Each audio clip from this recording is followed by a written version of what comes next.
ಹರಿವಂಶ ಪುರಾಣ 17ನೇ ದಿವಸ. ಹರಿವಂಶ ಪುರಾಣ 17ನೇ ದಿವಸ. ಈ ಮಹಾಶಾಸ್ತ್ರವಾದ ಹರಿವಂಶ ಪುರಾಣವನ್ನು ಕೇಳ್ತಾ ಕೇಳ್ತಾ ನಿಮಗೆ ನಿನ್ನೆಗೆ 16 ದಿವಸ ಮುಗೀತು. ಇದು ಭಾಗ 17ನೇ ದಿವಸ ನೀವು ಕೇಳ್ತಾ ಇದ್ದೀರಾ. ನೋಡ್ರಿ, ನಿಮ್ಗೆ 16 ದಿವಸ ಮುಗಿದೋಯ್ತು. ಈಗ 17ನೇ ದಿವಸ ಬರ್ತಾ ಇದೆ. ಈಗ ಈ ಕಥೆಯಲ್ಲೂ ಕೂಡ ನಾನು ಅಷ್ಟೇ ಜಾಸ್ತಿ ನಿಮ್ಗೇನು ಹಿಂದಿಂದು ಹೇಳಲ್ಲ, ಯಾಕೆಂದರೆ ಅದರಲ್ಲಿ ಭಾಳ ಸಮಯ ಹೋಗ್ತಾವೆ. ನೀವು ಹಿಂದಿನ ಭಾಗದಲ್ಲಿ ತಿಳ್ಕೊಬೇಕಷ್ಟೇ ಏನಾಗಿತ್ತು ಕತೆ. ಇರಲಿ, ಹಿಂದಿನ ಭಾಗದಲ್ಲಿ ಇಷ್ಟೇ ಆಗಿತ್ತು ಅಷ್ಟೇ. ಈಗ ಚಕ್ರವರ್ತಿ ಜರಾಸಂಧ ಅಂದರೆ ಅರ್ಧ ಚಕ್ರವರ್ತಿ ಜರಾಸಂಧ ತಾನು ಕೊಟ್ಟ ಮಾತಿನಂತೆ ತನ್ನ ಮಗಳಾದ ಜೀವದ್ಯಶಳನ್ನು ಕಂಸನಿಗೆ ಕೊಟ್ಟು ಮದುವೆ ಮಾಡಿ ಕೇಳ್ದ, ಹೇಳು ನಿನಗೆ ಯಾವ ರಾಜ್ಯ ಬೇಕು? ಅದಕ್ಕೆ ತಕ್ಷಣ ಕಂಸ ಅಂದ, ನನಗೆ ಮಧುರೆನೇ ಬೇಕು. ಆಯಿತು, ತಥಾಸ್ತು, ನಿನಗೆ ಮದುವೆ ಕೊಟ್ಟಿದ್ದೀನಿ, ಹೋಗು ಅಂತ ಅಂದ ಜರಾಸಂಧ. ಯಾಕೆ? ಮಧುರೆಯಲ್ಲಿ ಅವರ ಅಪ್ಪ ಉಗ್ರಸೇನ ರಾಜ್ಯ ಆಳ್ತಾ ಇದ್ದ. ಯಾರ? ಕಂಸನ ಅಪ್ಪ. ಇರಲಿ, ಈ ತನಕ ಆಗಿತ್ತು ಕತೆ. ಇನ್ನು ಮುಂದೆ ಕೇಳ್ರಿ, ಇಷ್ಟು ಮಹತ್ವಪೂರ್ಣ ಕತೆ ನಿಮಗೂ. ಇನ್ನು ಈ ಹರಿವಂಶ ಪುರಾಣದಲ್ಲಿ ಇಷ್ಟು ಮಹತ್ವಪೂರ್ಣ ಕಥೆಗಳು ಮುಂದೆ ನಡೆಯುವಿದ್ದಾವೆ. ಒಂದು ಕಥೆಯಾದ ಒಂದು ಅಂಶ, ಒಂದು ಅಕ್ಷರ ಕೂಡ ಮರಿಬಾರ್ದು ನಿಮ್ಗೆ ಅನಿಸುತ್ತೆ. ಅಷ್ಟು ಭಾರಿ ಕಥೆ ಇನ್ನು ಮುಂದೆ ನಡೆಯೋದಿದ್ದಾವೆ ಎಲ್ಲ.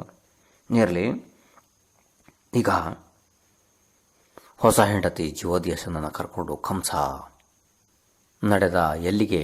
ಮಧುರೆಗೆ. ಮಧುರೆಯಲ್ಲಿ ರಾಜ ಇದ್ದ ಉಗ್ರಸೇನ್ ಬೇರೆ ಯಾರು ಅಲ್ಲ, ಇವರ ಅಪ್ಪನೇ, ಕಂಸನ ಅಪ್ಪ ಇದ್ದ. ಹೋದವನೇ ಅಲ್ಲಿಗೆ ಹೋಗಿ ತಂದೆ ಹತ್ರ ಯುದ್ಧ ಮಾಡೋದಕ್ಕೆ ಅಂತಲೇ ಹೋದ. ಯಾರು? ಕಂಸ. ಅಪ್ಪ ಇದ್ದ ಹಿಂದಿನ ಜನ್ಮದಲ್ಲಿ. ಅಂದರೆ ಕಂಸನಿಗೆ ಭಾಳ ಸಿಟ್ಟು ಬಂದಿತ್ತು. ನಾನು ಹುಟ್ಟಿದಾಗ ನನ್ನ ನದಿಯಲ್ಲಿ ಬಿಟ್ಟಿದ್ದಾನೆ ಇವನು ಅಂತ ಭಾಳ ಸಿಟ್ಟು ಬಂದಿತ್ತು. ಅವಾಗ ಇನ್ನು ಈ ಅಪ್ಪನ ಮೇಲೆ ಇಷ್ಟು ಸಿಟ್ಟು ಬರೋದಕ್ಕೆ ಏನು ಕಾರಣ ಕಂಸನಿಗೆ? ಅದಕ್ಕೆ ನೀವು ಹಿಂದಿನ ಕತೆ ಮರ್ತಿದ್ದೀರೇನೋ. ಹಿಂದಿನ ಕತೆ ಮರ್ತರೆ ಇದು ಭಾಳ ಏನು ನಿಮ್ಗೆ ಗೊತ್ತಾಗಲ್ಲ. ಹಿಂದಿನ ಕತೆ ನೆನಪು ಮಾಡ್ಕೊಳ್ರಿ. ಹಿಂದೆ ಇರಲಿ ಬಿಡಿ, ಇರಲಿ ಇದನ್ನೀಗ ಮುಂದೆ ನೀವು ಮತ್ತೆ ಕತೆ ಹೇಳಲಾಗ್ತದೆ. ಇರಲಿ, ಸಿಟ್ಟು ಬಂತು ಅವನಿಗೆ. ಸಿಟ್ಟು ಬಂದು ಸ್ವಲ್ಪ ಸೈನ್ಯವನ್ನು ಒಟ್ಟು ಮಾಡಿ ತಂದೆಯ ಮೇಲೇ ಆಕ್ರಮಣ ಮಾಡ್ದ. ಅಂದರೆ ಮಧುರೆಯ ಮೇಲೆ ಆಕ್ರಮಣ ಮಾಡಿ ಆ ಸಮುದ್ರ ಎಲ್ಲ ಇವರನ್ನು ಅವರ ಅಪ್ಪನನ್ನು ಏನು ಮಾಡ್ದ? ಉಗ್ರಸೇನನ್ನು ಅಲ್ಲಿಂದ ಸಿಂಹಾಸನದಿಂದ ಇಳಿಸಿ, ಉಗ್ರಸೇನ ಮತ್ತು ಪದ್ಮಾವತಿ ಅಂದರೆ ಅಪ್ಪ ಅಮ್ಮ ಇಬ್ಬರು ಅವರನ್ನು ನಗರದ ಮಹಾದ್ವಾರ ಇರ್ತದಲ್ಲ, ಆ ನಗರದ ಮಹಾದ್ವಾರದಲ್ಲಿ ಆ ಮೇಲೆ ಎಲ್ಲ ರೂಮ್ಗಳಿರ್ತವೆ, ಅಂದರೆ ಕಟ್ಟಡದ ರೂಮ್ಗಳು, ಅದರಲ್ಲಿ ಬಂಧನದಲ್ಲಿ ಹಾಕಿಟ್ಟ. ಬಂಧನದಲ್ಲಿ ಹಾಕಿದ ಅಲ್ಲಿ. ಯಾರು? ಕಂಸ. ಬಂಧನದಲ್ಲಿ ಹಾಕಿಬಿಟ್ಟ.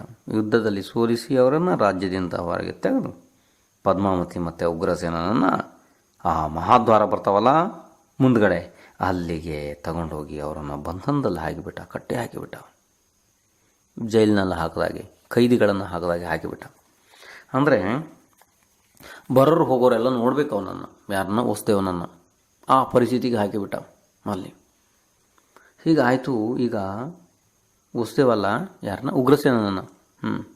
ಉಗ್ರಸೇನನ್ನು ಮತ್ತು ಪದ್ಮಾವತಿಯನ್ನು ಅಂಥ ದೊಡ್ಡ ಜೈಲಿಗೆ ಹಾಕಿಬಿಟ್ಟ. ಯಾರು? ಕಂಸ. ಆಯಿತು, ಹೀಗೆ ನಡೀತಾಯಿತ್ತು ನೋಡ್ರಿ. ಸ್ವಲ್ಪ ದಿನಗಳು ಹೀಗೇನೆ ಹೋಯ್ತು. ಈಗ ಮಧುರೆಯ ಸ್ವಯಂ ರಾಜ ಆಗಿ ಕೂತ ಈ ಕಂಸ. ಹೆಂಡತಿ ಹೆಸರು ಜೀವದ್ಯಶ. ಇದು ಸ್ವಲ್ಪ ನೆನ್ಪಿಟ್ಕೊಳ್ರಿ, ಹೆಸರುಗಳು ಸ್ವಲ್ಪ ನೆನ್ಪಿಟ್ಕೊಳ್ರಿ. ಹೀಗೆ ಸ್ವಲ್ಪ ದಿನ ನಡೀತಾ ಇತ್ತು. ಈ ಕಂಸ ಕ್ರೂರ ಸ್ವಭಾವದ ವ್ಯಕ್ತಿ ಇದ್ದ. ಆದರೂ ಕೂಡ ಪುಣ್ಯಾತ್ಮ ಇದ್ದ, ಭಾರಿ ದೊಡ್ಡ ಪುಣ್ಯಾತ್ಮ ಇದ್ದ ಕಂಸ. ಸಾಮಾನ್ಯ ಪುಣ್ಯ ಅಲ್ಲ, ಭಾಳ ಪುಣ್ಯ ಇತ್ತು ಇವನ ಕಡೆಗೆ, ಕಂಸನ ಕಡೆಗೆ. ಹೀಗೆ ದಿನ ನಡೀತಾ ಇತ್ತು. ಆ ಸಮಯದಲ್ಲಿ ಕೇಳ್ರಿ, ಆ ಸಮಯದಲ್ಲಿ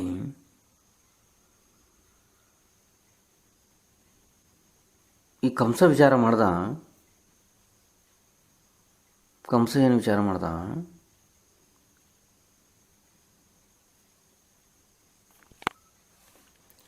ನಾನು ನಿರ್ಗತಿಕ ಇದ್ದೆ, ನನ್ನನ್ನು ನದಿಯಲ್ಲಿ ಬಿಟ್ಟಿದ್ದ ನಮ್ಮ ಅಪ್ಪ ಉಗ್ರಸೇನ, ಅವನನ್ನಂತೂ ನಾನು ಕೈದಿಯಾಗಿ ಹಾಕಿದ್ದೀನಿ ಜೈಲೊಳಗಡೆ. ಆದರೆ ನಾನು ಇಷ್ಟು ದೊಡ್ಡ ಪರಿಸ್ಥಿತಿಗೆ ಬರೋದಕ್ಕೆ ಯಾರು ಕಾರಣ? ನನಗೆ ಎಲ್ಲ ಶಸ್ತ್ರವಿದ್ಯೆಗಳನ್ನು ಎಲ್ಲ ಕಲಿಸಿ ಎಲ್ಲ ತಯಾರು ಮಾಡಿದಂಥವನು ವಸುದೇವ. ಅದಕ್ಕೋಸ್ಕರ ನಾನು ಸದಾ ವಸುದೇವನ ಸೇವಕನಾಗಿರಬೇಕು. ವಸುದೇವನಿಗೆ ನಾನು ಏನಾದರೂ ಉಪಕಾರ ಮಾಡಬೇಕು. ಎಲ್ಲ ರೀತಿ ನನಗೆ ಗುರುನೂ ಅವನೇ ಇದ್ದಾನೆ, ಉಪಕಾರಿನೂ ಅವನೇ ಇದ್ದಾನೆ. ನಾನು ಏನಾದ್ರು ಪ್ರತಿ ಉಪಕಾರ ಮಾಡಬೇಕು ವಸುದೇವನಿಗೆ ಅಂತ ಹೇಳಿ ವಿಚಾರ ಮಾಡ್ದ ಕಂಸ. ಆದರೆ ವಸುದೇವನಿಗೆ ನಾನು ಏನು ಉಪಕಾರ ಮಾಡಲಿ ಇದು ಗೊತ್ತಾಗ್ತಿಲ್ಲ ಅವನಿಗೆ. ವಿಚಾರ ಮಾಡ್ತಿದ್ದಾನೆ, ಭಾಳ ವಿಚಾರ ಮಾಡ್ತಿದ್ದಾನೆ.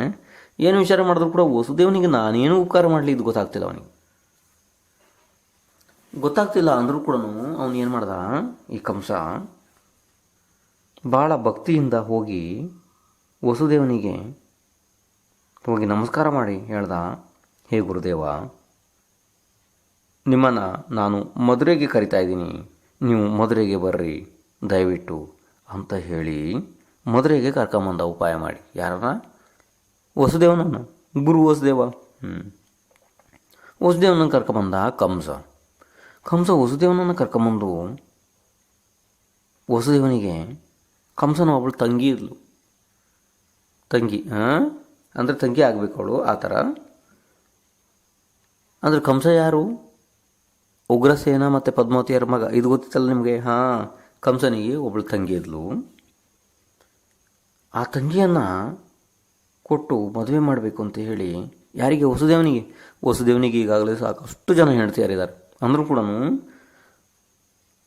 ಕಂಸನ ತಂಗಿ, ನನ್ನ ತಂಗಿಯನ್ನು ಕೊಟ್ಟು ವಸುದೇವನಿಗೆ ನಾನು ಮದುವೆ ಮಾಡಿ ಉಪಕಾರವನ್ನು ಸ್ವಲ್ಪ ಮಟ್ಟಿಗೆ ನಾನು ತೀರಿಸಬೇಕು ಅಂತ ಹೇಳಿ ವಿಚಾರ ಮಾಡ್ತಾನೆ ಕಂಸ. ಆವಾಗ ತಂಗಿ ಬೇರೆ ಯಾರೂ ಅಲ್ಲ, ತಂಗಿಯ ಹೆಸರಿತ್ತು ದೇವಕಿ. ನೋಡಿ, ಬಹಳ ಮಹತ್ವಪೂರ್ಣ ಹೆಸರು. ಈ ಹೆಸರು ನಿಮ್ಗೆ ಇದುವರೆಗೆ ಈಗ ಗೊತ್ತಿಲ್ಲ. ಈಗ ಹೊಸ ಹೆಸರು ಬಂತು, ದೇವಕಿ. ಈ ಹೆಸರನ್ನು ನೆನ್ಪಿಟ್ಕೊಳ್ರಿ. ಈಗಲೇ ನೆನಪಿಡಲೇಬೇಕು ನಿಮಗಿದನ್ನ. ನಾನೇನು ಮಾಡೋಕ್ಕಾಗಲ್ಲ, ನೀವು ನೆನಪಿಡೋದೇ ಇದೆ, ಇದನ್ನ ಇಡಲೇಬೇಕು, ಇಲ್ಲಾಂದ್ರೆ ನಿಮಗೆ ಕಥೆ ಅರ್ಥ ಆಗಲ್ಲ. ನಾನೇನು ಮಾಡೋಕ್ಕಾಗಲ್ಲ. ಹೆಸರಿತ್ತು ಏನು? ಕಂಸನ ತಂಗಿ ಬೇರೆ ಯಾರೂ ಅಲ್ಲ, ಹೆಸರಿತ್ತು ದೇವಕಿ.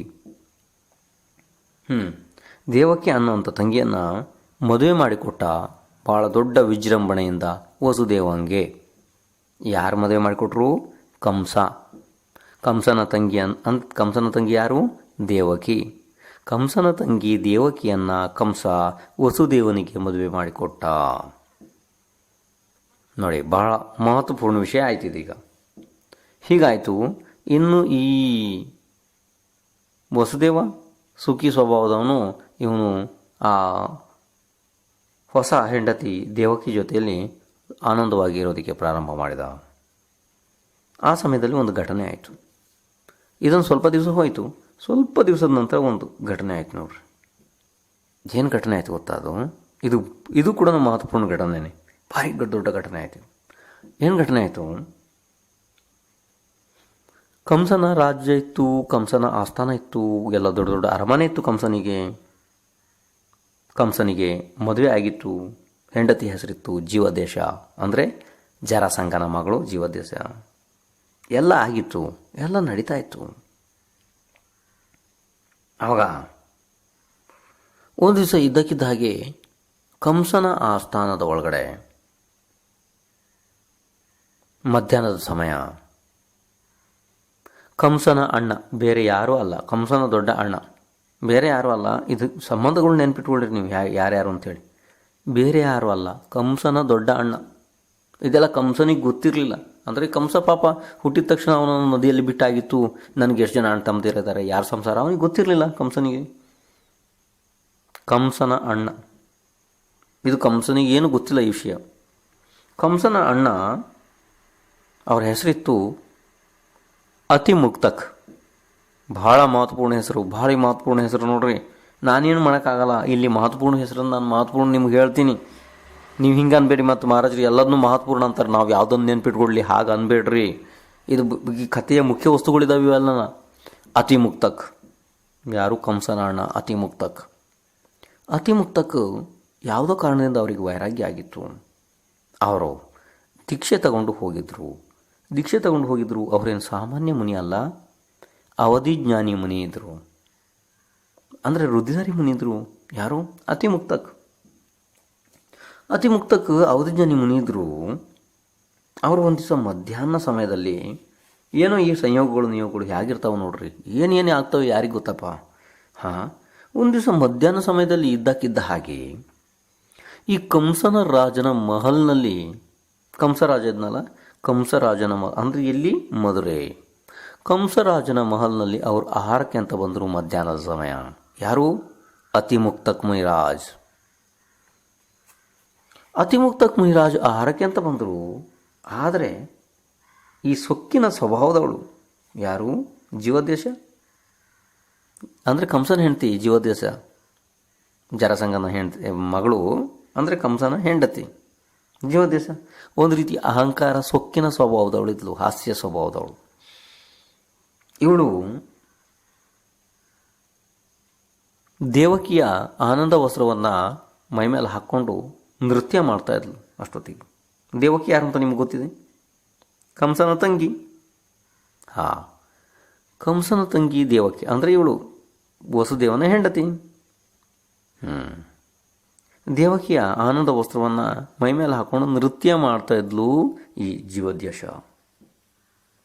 ಜೀವದ್ಯಸೆಯ ನೃತ್ಯ ಮಾಡ್ತಿದ್ಲು. ಅಷ್ಟೊತ್ತಿಗಾಗಲೇ ಮಧ್ಯಾಹ್ನ ಸಮಯಕ್ಕೆ ಈ ದಿಗಂಬರ ಮಹಾಮುನಿ ಅತಿಮುಕ್ತಕ್ ಆಹಾರಕ್ಕೆ ಅಂತ ಬಂದರು. ಆದರೆ ಇವಳಿಗೆ ಯಾರ ಜೊತೆ ಹೇಗಿರಬೇಕು ಅನ್ನೋದು ಕೂಡ ಅಷ್ಟು ಇದೆಯಲ್ಲ ಯಾರಿಗೆ, ಈ ಜೀವದೇಶನಿಗೆ. ಹೋಗಿ ಆ ಮಹಾಮುನಿ ಮುಂದ್ಗಡೆ ಅವರು ಆಹಾರಕ್ಕೆ ಅಂತ ಬರ್ತಿದ್ದಾರೆ ಮಧ್ಯಾಹ್ನ. ಯಾವಾಗಲೂ ಎಲ್ಲೋ ಒಂದು ಸಲ ಅವ್ರನ್ನ ನೋಡೋದೇ ದೊಡ್ಡ ಪುಣ್ಯ. ಅತಿಮುಕ್ತಕ್ ಮುನಿರಾಜರನ್ನ ದರ್ಶನ ಮಾಡೋದೇ ದೊಡ್ಡ ಪುಣ್ಯಾದಿ ಪುಣ್ಯ. ಅಂಥ ಸಮಯದಲ್ಲಿ ಈ ಪಾಪಿ ಜೀವಗಳು ಇವಳು ಹೋಗಿ ಮುಂದ್ಗಡೆ ನರ್ತನ ಮಾಡ್ತಿದ್ದಾಳೆ. ಯಾರ ಮುಂದ್ಗಡೆ? ಅತಿಮುಕ್ತಕ್ ಮುನಿ ಮಹಾರಾಜರ ಮುಂದ್ಗಡೆ. ಅತಿಮುಕ್ತಕ್ ಮುನಿ ಮಹಾರಾಜರ ಮುಂದ್ಗಡೆ ನರ್ತನ ಮಾಡ್ತಾ ಹೇಳ್ತಾಳೆ, ನೀವು ಒಳ್ಳೆ ಸಮಯಕ್ಕೆ ಬಂದ್ರಿ. ಇದು ನಿಮ್ಮ ತಂಗಿಯ ವಸ್ತ್ರ ಇದೆ, ಅಂದರೆ ದೇವಕಿಯ ವಸ್ತ್ರ ಇದೆ. ಇದನ್ನು ಹಾಕ್ಕೊಂಡು ನಾನು ನೃತ್ಯ ಮಾಡ್ತಿದ್ದೀನಿ, ನೀವು ನನ್ನ ಜೊತೆಗೆ ನರ್ತನೆ ಮಾಡ್ರಿ ಅಂತ ಅಂದ್ಲು. ಯಾರು? ಜೀವದೇಶ. ಮುನಿಯದು ಇದೇ ಕೆಲಸ ಏನೋ, ದಿಗಂಬರ ಮುನಿದು ಇದು ಕೆಲಸ ಇರುತ್ತೆ. ದಿಗಂಬರ ಇವರಿಗೆ ಸಿಟ್ಟು ಬಂತು. ಯಾರಿಗೆ? ಈ ಅತಿಮುಕ್ತಕ್ ಮುನಿರಾಜರಿಗೆ ಸಿಟ್ಟು ಬಂದು ಅವರು ವಚನಗುಪ್ತಿಯನ್ನು ಬಿಟ್ಟು ಅಂದರು. ನಿಜವಾಗಿಯೂ ಮುನಿಗಿಂತ ವಿಷಯ ಬರಬಾರ್ದು, ಆದರೂ ಕೂಡ ಅವರು ವಚನಗುಪ್ತಿಯನ್ನು ಬಿಟ್ಟು ಅಂದರು. ಅವರಿಗೆ ತಡ್ಕೊಳ್ಳೋಕ್ಕಾಗಲ್ಲ. ವಚನಗುಪ್ತಿ ಬಿಟ್ಟು ಮಾತಾಡಿದ್ರು ಅವರು. ನೀನು ಯಾವ ಅಹಂಕಾರದಿಂದ ನೀನು ಕುಣಿತಾ ಇದ್ದೀ? ಯಾಕೆ ಕುಣಿತಾ ಇದೆ? ನಿನಗೆ ಭವಿತವ್ಯ ಗೊತ್ತಿದೆ? ನೀನು ಯಾರ ಬಟ್ಟೆ ಹಾಕ್ಕೊಂಡು ಈ ರೀತಿ ನರ್ತನೆ ಮಾಡ್ತಿದ್ಯಾ ನೀನು? ಅವಳ ಮಗನ ಕಡೆಯಿಂದ ನಿನ್ನ ಗಂಡ ಮತ್ತು ನಿನ್ನ ಅಪ್ಪ ಇಬ್ಬರು ಸತ್ತು ಹೋಗ್ತಾರೆ ಅಂತ ಅಂದರು. ಅಂದರೆ ಇದರ ಅರ್ಥ ಏನು, ಭಾವಾರ್ಥ ಏನು ಗೊತ್ತಾ? ಅತಿಮುಕ್ತಕ್ ಮುನಿರಾಜರು ಏನಂದ್ರು ಅಂದರೆ, ಅವಧಿಜ್ಞಾನ ಇತ್ತು ಅವ್ರ ಕಡೆಗೆ. ಅದೇನು ಸಾಮಾನ್ಯ ಅಲ್ಲ. ಅವಧಿಜ್ಞಾನದಿಂದ ಅವರು ಎಲ್ಲ ತಿಳಿತಾ ಇದ್ರು. ಅವರು ಅಂದರು, ಅತಿಮುಕ್ತಕ್ ಮುನಿರಾಜ್, ನೀನು ಯಾಕೆ ನೃತ್ಯ ಮಾಡ್ತಾ ಇದೀಯಾ? ವಿಷಾದ ಮಾಡುವಂಥ ಸಮಯದಲ್ಲಿ ನೃತ್ಯ ಮಾಡ್ತಾ ಇದೀಯ, ನೀನು ಹಾಸ್ಯ ಮಾಡ್ತಾ ಇದೀಯ. ನಿನಗೆ ಇದು ಜ್ಞಾನ ಇರಲಿ. ನೀನು ಯಾರ ಬಟ್ಟೆ ಹಾಕ್ಕೊಂಡು ಈಗ ಕುಣಿತಾ ಇದೆಯಲ್ಲ, ಅಂದರೆ ಯಾರ ವಸ್ತ್ರವನ್ನು ಹಾಕ್ಕೊಂಡು ನೀನು ಕುಣಿತಾ ಇದ್ದಿ? ಯಾರ ವಸ್ತ್ರ ಅದು? ದೇವಕಿಯ ವಸ್ತ್ರ. ಆ ದೇವಕಿಗೆ ಹುಟ್ಟುವಂಥ ಮಗ ನಿನ್ನ ಗಂಡ, ಅಂದರೆ ಯಾರು? ನಿನ್ನ ಗಂಡ ಕಂಸ ಮತ್ತು ನಿನ್ನ ಅಪ್ಪ ಜರಾಸಂಗ, ಇವರು ಇಬ್ಬರನ್ನು ಸಾಯಿಸುವಂಥ ಮಹಾಪುರುಷ ಆಗ್ತಾನೆ. ಆ ಸಮಯದಲ್ಲಿ ಇಷ್ಟು ಅತಿಮುಕ್ತಕ್ ಮುನಿರಾಜರಂದರು. ಅಂದ ತಕ್ಷಣ ಜೀವದ್ಯಶ ತನ್ನ ಶರೀರ ನಡೋದಕ್ಕೆ ಪ್ರಾರಂಭ ಆಯಿತು. ಅಂದರೆ ಹೆದರಿಕೆ ಪ್ರಾರಂಭ ಆಯಿತು ಅವಳಿಗೆ.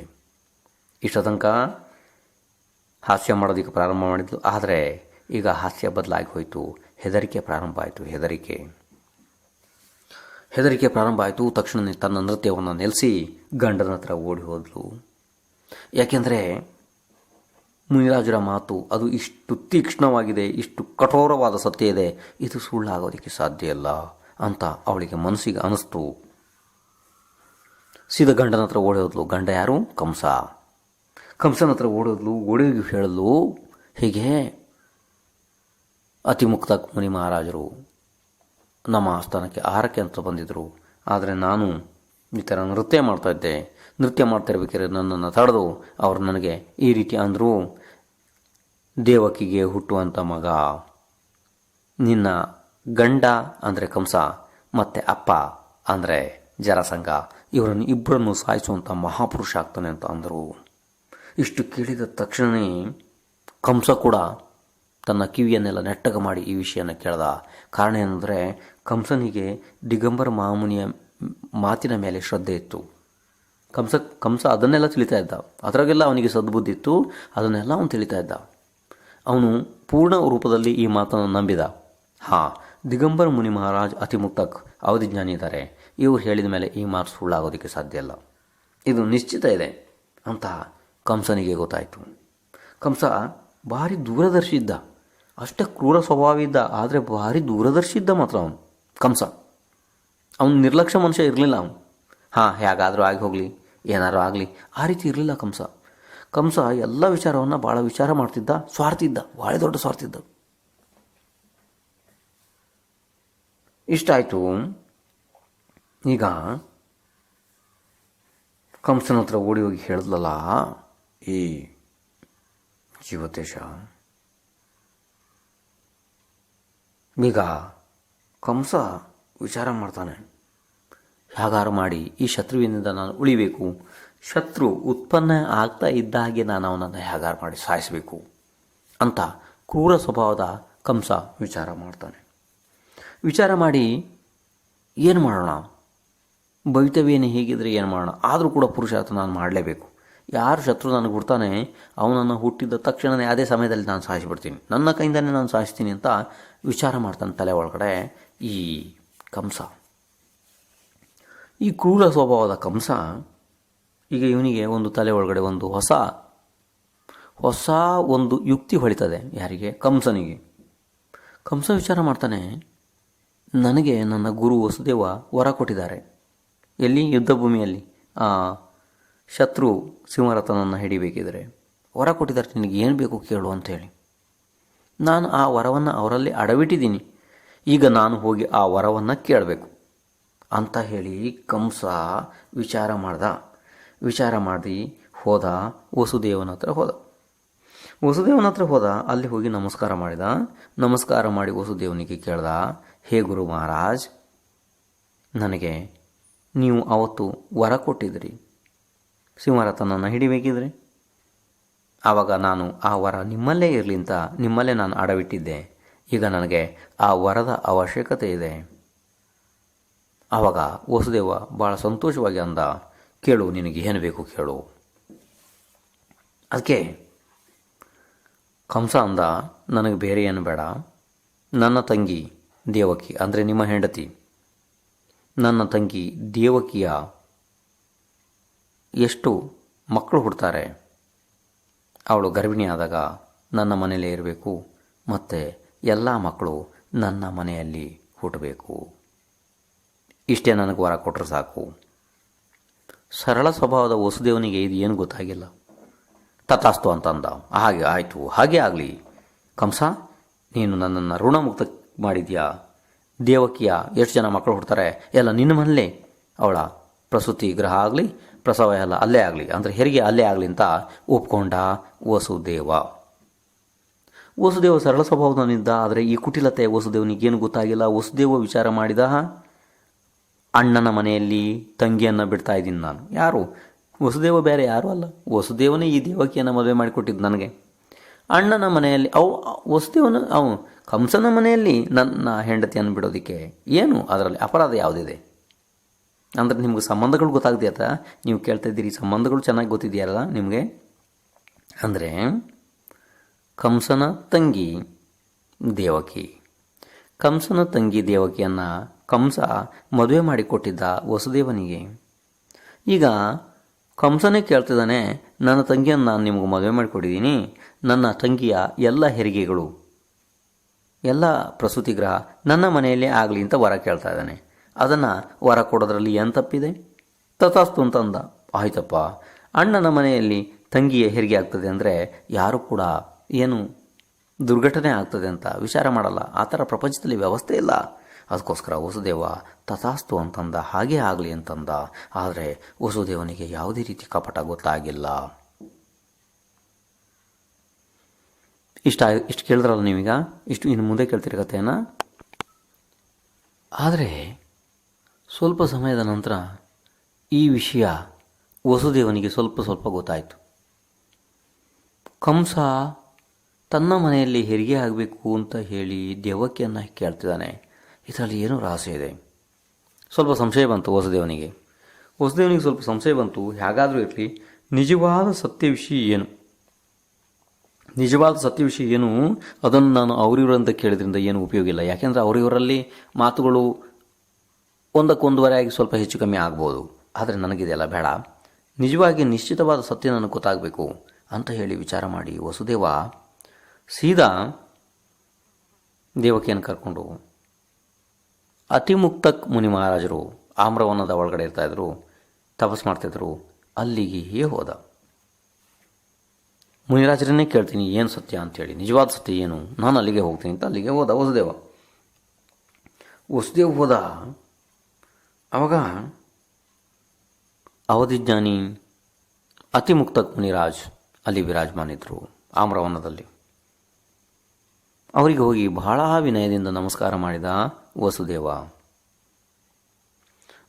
ನಮಸ್ಕಾರ ಮಾಡಿ ಅತಿಮುಕ್ತಕ್ ಮುನಿರಾಜರಿಗೆ ನಿವೇದನೆ ಮಾಡ್ದ, ಹೇ ಭಗವಾನ್, ನೀವೇ ಧನ್ಯ.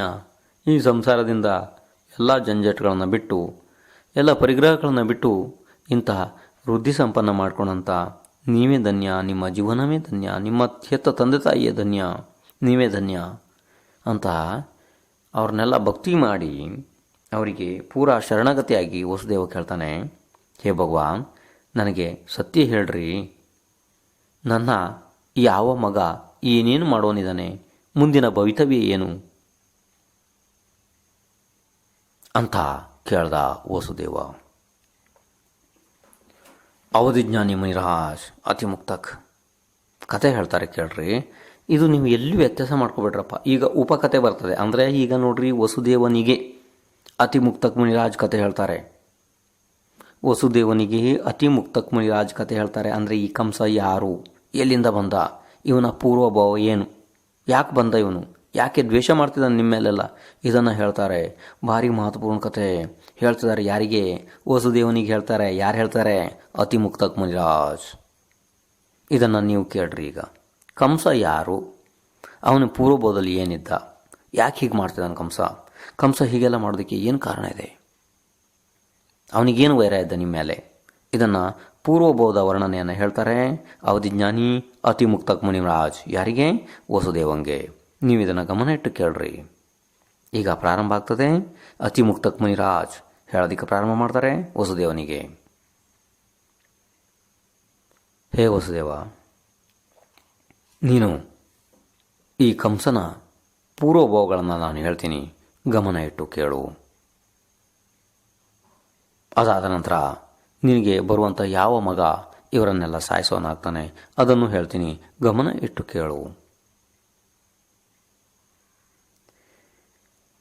ಸ್ವಲ್ಪ ಸಮಯದ ಹಿಂದೆ ಮಧುರೆಯಲ್ಲಿ ರಾಜ ಇದ್ದ ಉಗ್ರಸೇನ. ಉಗ್ರಸೇನನ ಹೆಂಡತಿ ಹೆಸರಿತ್ತು ಪದ್ಮಾವತಿ. ಆ ಉಗ್ರಸೇನನ ರಾಜ್ಯದಲ್ಲಿ ಅಂದರೆ ಮಧುರೆಯಲ್ಲಿ ಒಬ್ಬ ಶ್ರೇಷ್ಠ ತಪಸ್ವಿ ಇದ್ದ. ಆ ತಪಸ್ವಿ ಹೆಸರಿತ್ತು ವಸಿಷ್ಠ. ವಸಿಷ್ಠ ತಪಸ್ವಿ ಶರೀರಕ್ಕೆ ಬಹಳ ಕಷ್ಟ ಕೊಡುವಂಥ ಪಂಚಅಗ್ನಿ ತಪವನ್ನು ಮಾಡ್ತಾ ಇದ್ದ. ಪಂಚಅಗ್ನಿ ತಪವನ್ನು ಮಾಡ್ತಾ ಮಾಡ್ತಾ ಮಾಡ್ತಾ ಬಹಳ ಪ್ರಸಿದ್ಧಿಯನ್ನು ಹೊಂದಿದ್ದ. ಇವನು ಭಾರಿ ದೊಡ್ಡ ತಪಸ್ವಿ ಅಂತ ಪ್ರಸಿದ್ಧಿಯನ್ನು ಹೊಂದಿದ್ದ. ಮತ್ತು ಯಾವಾಗಲೂ ಜಾಸ್ತಿ ಇವನು ತಪ ಮಾಡೋದಕ್ಕೆ ಯಮುನಾ ನದಿಯ ತೀರವನ್ನು ಆರಿಸಿಕೊಂಡಿದ್ದ. ಆ ಯಮುನಾ ನದಿಯ ತೀರದಲ್ಲಿ ತಪಸ್ ಮಾಡ್ತಿದ್ದ ವಸಿಷ್ಠ ಮುನಿ.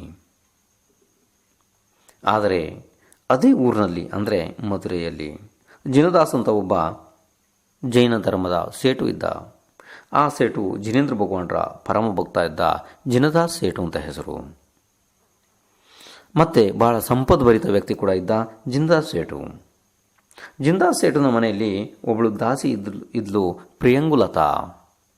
ಪ್ರಿಯಂಗುಲತಾ ಅನ್ನುವಂಥ ದಾಸಿ ಜಿನದಾಸ್ ಮನೆಯಲ್ಲಿ ಕೆಲಸ ಮಾಡೋಳಿದ್ಲು. ಮತ್ತು ಬಟ್ಟೆ ತೊಳೆಯೋದಕ್ಕಂತ ಹೇಳಿ ಅವಳು ಯಮುನಾ ನದಿಯ ತೀರಕ್ಕೆ ಹೋಗ್ತಾ ಇದ್ಲು ಪ್ರಿಯಂಗುಲತಾ. ಈ ಪ್ರಿಯಂಗುಲತನ ಜೊತೆಗೆ ಯಮುನಾ ನದಿ ತೀರದಲ್ಲಿ ಬಟ್ಟೆ ತೊಳೆಯೋದಕ್ಕೆ ಇನ್ನೂ ಅನೇಕ ಸ್ತ್ರೀಯರು ಬರ್ತಾಯಿದ್ರು. ಆ ಸ್ತ್ರೀಯರೆಲ್ಲನ ಬಟ್ಟೆ ತೊಳಿಬೇಕು ಮತ್ತು ನೀರಿಗೆಲ್ಲ ಹೋಗಬೇಕು ಅಂಥ ಸ್ಥಳದಲ್ಲಿ ಈ ವಸಿಷ್ಠ ತಪಸ್ಸಿಗೆ ಕುಳಿತಿರ್ತಿದ್ದ. ವಸಿಷ್ಠನಿಗೆ ಹೋಗಿ ನಮಸ್ಕಾರ ಮಾಡ್ತಾಯಿದ್ರು. ಎಲ್ಲರೂ ಭಾಳ ಗೌರವ ಕೊಡ್ತಿದ್ರು ವಸಿಷ್ಠನಿಗೆ, ಎಲ್ಲ ಹೆಂಗಸರು. ಆದರೆ ಯಾವತ್ತೂ ಕೂಡ ಈ ಪ್ರಿಯಂಗುಲತಾ ವಸಿಷ್ಠನಿಗೆ ನಮಸ್ಕಾರ ಮಾಡಿದವಳಲ್ಲ, ಯಾವತ್ತೂ ಮಾಡಿಲ್ಲ. ಅವನನ್ನು ನೋಡಿದ್ರೆ ಮುಖ ತಿರ್ಸ್ಕೊಂಡು ಹೋಗ್ತಾ ಇದ್ಲು ಪ್ರಿಯಂಗುಲತಾ. ಪ್ರಿಯಂಗುಲತನ ಈ ಸ್ವಭಾವ ಅನ್ಯ ಸ್ತ್ರೀಯರಿಗೆ ಬಹಳ ಕೆಟ್ಟ ಅನ್ನಿಸಿತ್ತು. ಅನ್ಯ ಸ್ತ್ರೀಯರು ಈ ಪ್ರಿಯಂಗುಲತನನ್ನು ಏನಾರು ಮಾಡಿ ಆ ವಸಿಷ್ಠನ ಚರಣಕ್ಕೆ ಅಂದರೆ ನಮಸ್ಕಾರ ಮಾಡಿಸಬೇಕು ಅಂಥೇಳಿ ಪ್ರಯತ್ನ ಮಾಡ್ತಾಯಿದ್ರು. ಆದರೆ ಪ್ರಿಯಂಗುಲತಾ ಯಾವತ್ತೂ ಮಾಡ್ತಾ ಇರಲಿಲ್ಲ. ಒಂದು ದಿವಸ ಪ್ರಿಯಂಗುಲತನನ್ನು ಕರ್ಕೊಂಡೋಗಿ ಭಾಳ ಒತ್ತಾಯಪೂರ್ವಕವಾಗಿ ಅವಳ ತಲೆಯನ್ನು ಬಗ್ಗಿಸಿ 4 ಜನ ಹೆಂಗಸರು ನಮಸ್ಕಾರ ಮಾಡಿಸಿಯೇ ಬಿಟ್ಟರು ವಸಿಷ್ಠನಿಗೆ. ಆದರೆ ಪ್ರಿಯಂಗುಲತನಿಗೆ ಇದು ತಡ್ಕೊಳ್ಳಿಕ್ಕಾಗಿಲ್ಲ. ಪ್ರಿಯಂಗುಲತ ತಕ್ಷಣ ಅಂದ್ಲು, ಈ ಮೀನುಗಾರನಿಗೆ ನಾನು ನಮಸ್ಕಾರ ಮಾಡಲ್ಲ ಅಂತ ಅಂದ್ಲು.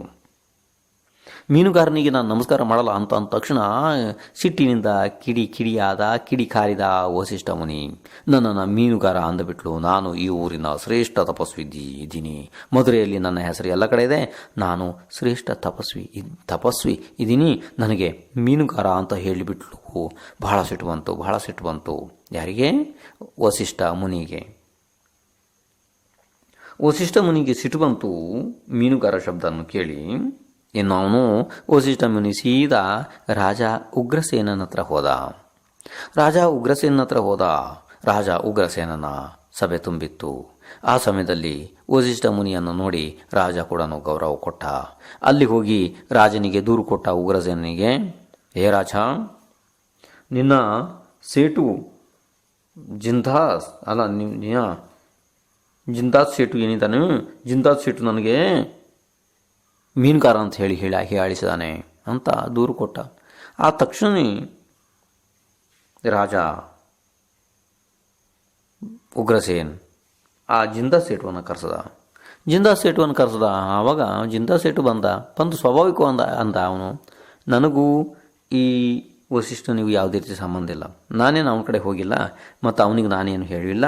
ನನಗೆ ಅದಕ್ಕೆ ಏನು ಸಂಬಂಧನೇ ಇಲ್ಲ, ಮಾತಿಗೆ ನನಗೇನು ಸಂಬಂಧನೇ ಇಲ್ಲ ಅಂತ ಅಂದ ಅವನು. ಯಾರು? ಜಿಂದಾಸ್ ಸೇಟು. ಆವಾಗ ನಿಧಾನವಾಗಿ ಇವನಂದ ವಸಿಷ್ಠ, ಜಿಂದಾಸ್ ಸೇಟು ಅಲ್ಲ, ಜಿಂದಾಸ್ ಸೇಟು ಮನೆಯಲ್ಲಿರುವಂಥ ದಾಸಿ ಅಂತ ಅಂದ. ಆವಾಗ ರಾಜನಿಗೆ ಒಂದು ಸ್ವಲ್ಪ ನಗು ಬಂತು ಈ ಮಾತನ್ನು ಕೇಳಿ. ಹೇಗಾರು ಇರಲಿ ಅಂಥೇಳಿ ಆ ದಾಸಿಯನ್ನು ಕರೆಸದ ಉಗ್ರಸೇನ. ಯಾರನ್ನ? ಪ್ರಿಯಂಗುಲತನ ಕರೆಸಿ ಕೇಳ್ದ, ನೀನು ಶ್ರೇಷ್ಠ ತಪಸ್ವಿಯಾದ ವಸಿಷ್ಠ ಮುನಿಗೆ ಯಾಕೆ ಅವಮಾನ ಮಾಡಿದೆ? ನಾಲಿಗೆಯನ್ನು ಬಿಗಿ ಹಿಡಿದು ಮಾತಾಡುವ ಅಂತ ಅಂದ ಉಗ್ರಸೇನ ರಾಜ. ಅದಕ್ಕೆ ಅವಳು ಅಲ್ಲಿನೂ ಹೆದರಿಲ್ಲ. ಯಾಳು? ಪ್ರಿಯಂಗುಲತಾ ಸ್ವಲ್ಪನೂ ಕೂಡ ಹೆದರಿಲ್ಲ ಉಗ್ರಸೇನ ಮುಂದ್ಗಡೆ ದೃಢವಾಗಿ ನಿಂತು ಹೇಳಿದ್ಲು ಪ್ರಿಯಂಗುಲತಾ, ಇವನು ಮೀನುಗಾರ ಇದ್ದಾನೆ, ಇವನು ತಪಸ್ವಿ ಅಲ್ಲ, ಇವನು ಮೀನುಗಾರ ಇದ್ದಾನೆ, ಇವನು ಮೀನುಗಾರ ಇದ್ದಾನೆ ಅಂತ ಮತ್ತಂದ್ಲು. ಅದಕ್ಕೆ ರಾಜ ಜೋರು ಮಾಡಿ ಅಂದರೆ ಸಿಟ್ಟಿನಿಂದ ಅಂದ, ನೀ ಯಾಕೆ ಹೇಳ್ತೀಯ ಅವನಿಗೆ? ಅವನು ಶ್ರೇಷ್ಠ ತಪಸ್ವಿದ್ದಾನೆ. ಪ್ರಿಯಂಗುಲತಾ ಅಂದ್ಲು, ಯಾವ ತಪಸ್ವಿದ್ದಾನೆ? ಮೀನುಗಳನ್ನ ಸಾಯಿಸೋನು ತಪಸ್ವಿದ್ದಾನೆ. ಇವನ ಜಡೆ ಬಿಚ್ಚಿ ನೋಡ್ರಿ, ಜಡೆ ಕಟ್ಟಿದ್ದಾನೆ ಇವನು, ಕೂದಲು ಜಡೆ ಕಟ್ಟಿದ್ದಾನೆ. ಆ ಕೂದಲಿನ ಜಡೆ ಬಿಚ್ಚಿ ನೋಡ್ರಿ, ಮೀನುಗಳು ಎಷ್ಟಿದಾವೆ ನೋಡ್ರಿ ಅಂತ ಅಂದ್ಲು ಪ್ರಿಯಂಗುಲತಾ. ಆ ಸಮಯದಲ್ಲಿ ಕುತೂಹಲದಿಂದ ರಾಜ ಹೇಳ್ದ, ಹೇ ತಪಸ್ವಿ, ತಮ್ಮ ಜಡೆಯನ್ನು ಬಿಚ್ಚಿ ತಮ್ಮ ನಿಯತ್ತನ್ನು, ತಮ್ಮ ಶುದ್ಧತೆಯನ್ನು ಸಿದ್ಧ ಮಾಡಿಕೊಡ್ರಿ ಅಂತ ಅಂದೇಬಿಟ್ಟ ಉಗ್ರಸೇನ. ಸಿಟ್ಟಿನ ಬರದಲ್ಲಿ ಜಡೆಯನ್ನು ಬಿಚ್ಚಿದ ವಸಿಷ್ಠ. ಸಿಟ್ಟಿನ ಬರದಲ್ಲಿ ಜಡೆಯನ್ನು ಬಿಚ್ಚಿಬಿಟ್ಟ ವಸಿಷ್ಠ. ಆ ಸಮಯದಲ್ಲಿ ಸಣ್ಣ ಮೀನುಗಳೆಲ್ಲ ಕೆಳಗಡೆ ಬಿದ್ದು ಪಟ್ ಅಂತ ಸತ್ತಿದ್ದು ಎಲ್ಲ ಮೀನುಗಳು, ಸತ್ತು ಒಣಗಿ ಹೋಗಿದ್ದು ಮೀನುಗಳು. ವಸಿಷ್ಠನಿಗೆ ಅದರ ಕಡೆಯೂ ಕೂಡ ಲಕ್ಷ್ಯ ಇರಲಿಲ್ಲ. ಅಂತ ತಪಸ್ವಿ ಇದ್ದ ಈ ವಸಿಷ್ಠ. ಅದಾದ ತಕ್ಷಣ ಅಲ್ಲಿ ಎಲ್ಲ ಸಭೆ ಸೇರಿತ್ತಲ್ಲ, ಅವರೆಲ್ಲ ವಸಿಷ್ಠನ ಪರಿಸ್ಥಿತಿಯನ್ನು ನೋಡಿ ನಗಾಡೋದಿಗೆ ಪ್ರಾರಂಭ ಮಾಡಿದರು. ನಗಾಡೋದಕ್ಕೆ ಪ್ರಾರಂಭ ಮಾಡಿದರೂ ವಸಿಷ್ಠನಿಗೆ ಭಾಳ ಅವಮಾನ ಆಯಿತು. ಇಷ್ಟು ಅವಮಾನ ಆಯಿತು, ನಾ ಸತ್ತು ಹೋಗ್ಬಿಡ್ಲಿ ಅನ್ನೋಷ್ಟು ಅವಮಾನ ಆಗಿತ್ತು. ವಸಿಷ್ಠ ಹೇಳ್ದೆ ಕೇಳ್ದೇನೆ ರಾಜನ ಆಸ್ಥಾನದಿಂದ ಅಲ್ಲಿಂದ ಹೊರಟೋಗ್ಬಿಟ್ಟ. ಹೊರಟ ಅವಮಾನಿತನಾದ ಈ ವಸಿಷ್ಠ ಮಧುರೆಯನ್ನೇ ಬಿಟ್ಟುಬಿಟ್ಟ.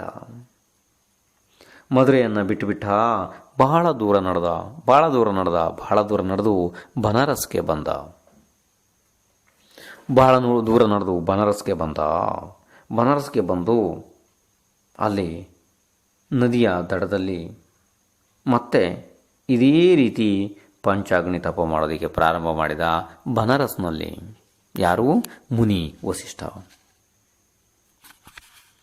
ಬಂಧುಗಳೇ, ಸಮಯ ಜಾಸ್ತಿ ಆಗಿ ಹೋಯಿತು. ಇನ್ನು ಮುಂದಿನ ಕಥೆಯನ್ನು ನಾಳೆ ಬಂದು ಕೇಳ್ರಿ.